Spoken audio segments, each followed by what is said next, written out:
Do you have a self? Are you really sure? I believe nobody in this room ever was or had a self. How would it feel for you if you came to discover that you really had no self, literally, not as some romantic fantasy, but as a matter of crystal clear logic and a hard scientific fact? I think there is no such thing as a self. The self is not a thing, but it's a process. It's a very special process, and it's that process that gives us the conscious experience of being someone. I have brought 4 examples to you. How do you get that robust identification with the body that makes the step from being no one to being someone on the level of conscious experience? So how many of you have heard of the rubber hand illusion? This is a classical illusion which was first published in 1998, and this is something you can all do at home when you come home tonight. You take a little dishwashing glove, perhaps, and stuff it with cotton. And then you put that dishwashing glove on the table and conceal your own hand from view. Then you have your friend stroke the rubber hand in front of you and your invisible hand with a Q-tip or with a brush synchronously. And then after 20 to 90 seconds, you will experience the rubber hand illusion. Don't giggle, don't laugh, don't look into the experimenter's face. You will suddenly have the feeling as if the rubber hand is part of your own bodily self. And there is something more fascinating. You will be able to feel the seen touch on the rubber hand in the rubber hand, right? What you can also do is you can try to bend the rubber fingers of your friend when he has the illusion into an impossible position.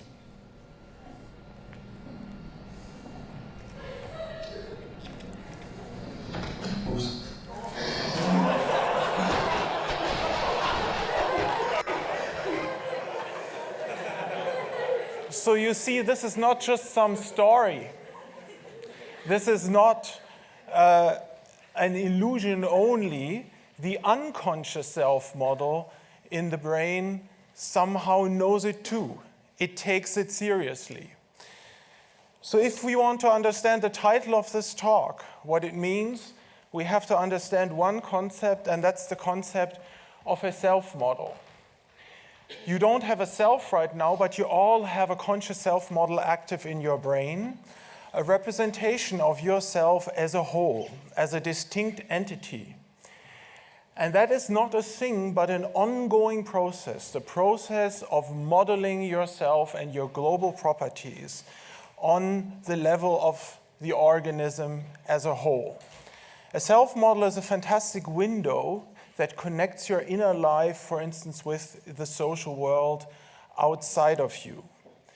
As we have seen in the rubber hand illusion, we know a number of things. A self model has to do with ownership, with the experience of owning something. Your hand, your body, your tactile sensation, your feeling, your own thoughts. It is also something that is very context sensitive and fluid. It can be manipulated. And it is something that has to do with body representation. Animals have self-models too. Our self-model is grounded on body representation in the brain. And if there's an evolution of self-models on our planet, one might also ask, is there an innate core to the human self-model? How many of you have heard of phantom limbs? Do you know what a phantom limb is? After amputation, many people feel a limb still which they own. But some people who are born without limbs also have limbs. So here I brought one example to you. It's a 50-year-old cognitively lucid academic, a woman with a PhD in Switzerland. She was born without arms and legs. And since she can remember, she has felt these phantoms. And they have interesting properties. For instance, the middle 3 toes are not differentiated. Now, what one has done is ask this woman on a scale from 0 to 7, how real are your phantoms? So 0 means I have no conscious experience. 7 means this is just as realistic as the body.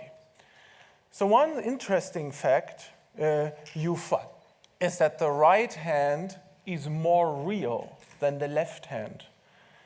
See, that right hand has never existed as an input source to the learning brain, right?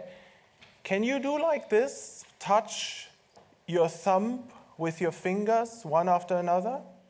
And if you do that with closed eyes and stop 0.5 millimeter before you touch, you can already feel the boundary of the thumb. They did that experiment with this woman too. They put her in a scanner and made her touch her phantom thumb with her phantom contralateral fingers. And you could exactly see what areas in the brain light up in the moment when this conscious experience is there. See, that's what I mean by a phenomenal self model. It's something in the brain, very obviously, but the deeper question is, what does it represent? Is it the soul? Here's an older colleague of mine, Aristotle. He said 2,500 years ago, the soul is the form of the body, the global shape of the body in space. Is that what we are discovering right now? The inner form of the body? We have actually a long tradition. Spinoza said the soul is the idea that the body develops of itself. But is there not something deeper? Something like a global sense of ownership, of owning the body as a whole. So as you may know, I collaborate with neuroscientists as a philosopher, and with my colleagues Binja Lengenhager, Ted Stadi, and Olaf Blanke a number of years, we've tried out this classical experiment. I thought immediately when I did the rubber hand illusion for the first time, can there be a whole body analog of it? Can there be a whole body version of the rubber hand illusion? And this picture that you may have seen already shows you how this could be done. You wear goggles, the computer inserts you into a virtual room, somebody strokes your back, and you see yourself like you've never seen yourself from behind being stroked. Of the subject. Let's look at this. We stroke the back of the experimental subject. We had a camera, not in front, but behind the subject, 2 meters behind, who was filming the stroking, and in real time projected this information to a head-mounted display, which was in front of the subject's eyes. So all the subject was seeing is the stroking, but now at your back, while at the same time you see your own body being touched by 2 meters in front of you. And some of the subjects reported that they very strongly felt that of stroking, the subject eyes, we displaced them to another position in the room, and then we asked them with eyes closed to walk back to the position. And when they were doing this, they actually did not go back to their real position, to my position right now, but rather were closer actually to where they saw the body. So we think the minimal sense, the most simplest sense of self, has 3 dimensions. Self-localization in space, identification with a body image or an avatar, for instance, and the having of a perspective. Now, the concept of a self-model has already done good work in consciousness research. I'll just explain a second, much easier concept to you from philosophy, the concept of transparency. The idea is consciousness is like a window. You see through it, you see with it, you live through that transparent window, but you don't see the window itself. Consciousness is like a high-dimensional window pane. This man was one of the founding fathers of analytical philosophers, just like Bertrand Russell or Ludwig Wittgenstein, following in the footsteps of Gottlob Frege. And this man was fascinated by the following observation. You can never experience consciousness as such. Have you ever noticed this? It's an intriguing fact. You can see the contents of consciousness, the greenness of the chair, how I look.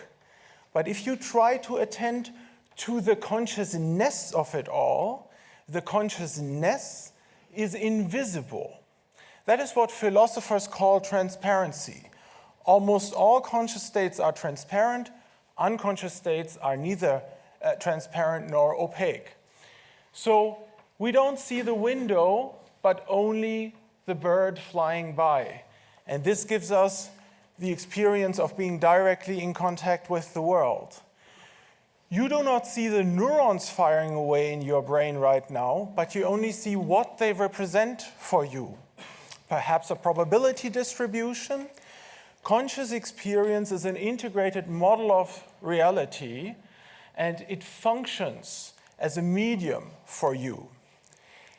But in some cases, we are unaware of information channels also. We can be unaware of the medium through which information reaches us.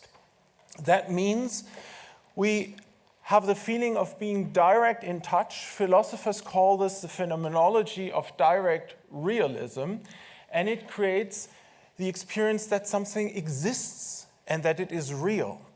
Human brains are ontology engines, reality machines.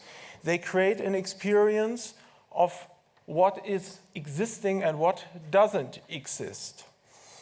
Now, the only point I want to make in this talk is, imagine you had systems, maybe you are such systems, which have conscious self-models, which are transparent.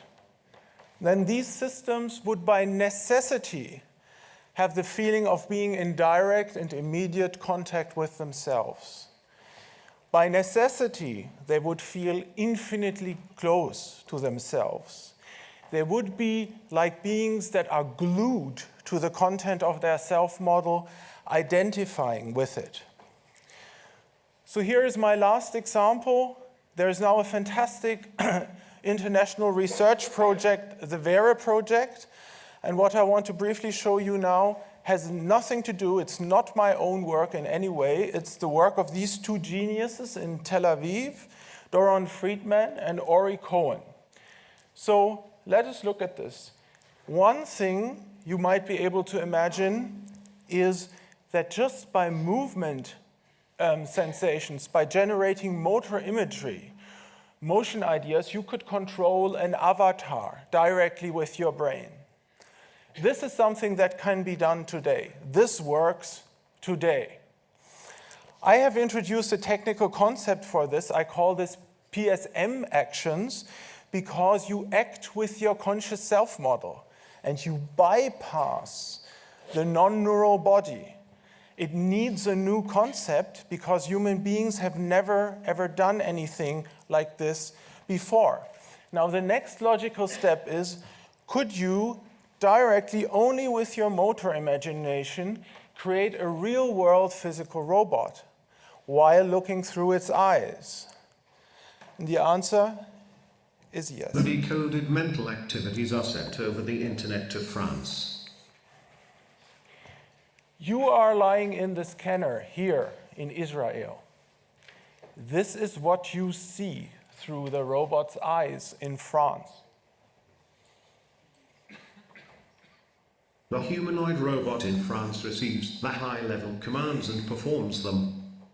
The subject in Israel sees the world through the eyes of the robot in France. An assistant in France gestures to the subject, suggesting the areas to explore in the room.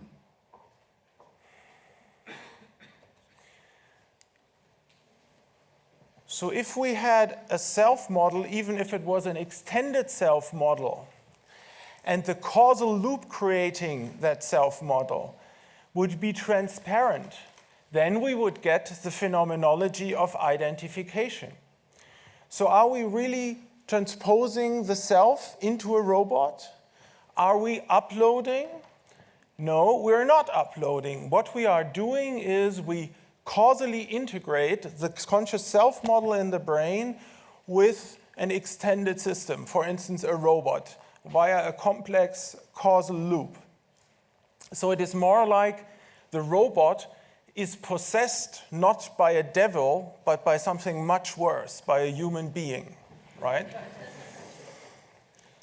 So the same point applies. The prediction is as soon as the medium, the extended loop, gets so robust and fast that the user cannot introspect the construction process anymore, the phenomenology of identification will result. The phenomenology of I am this here and now.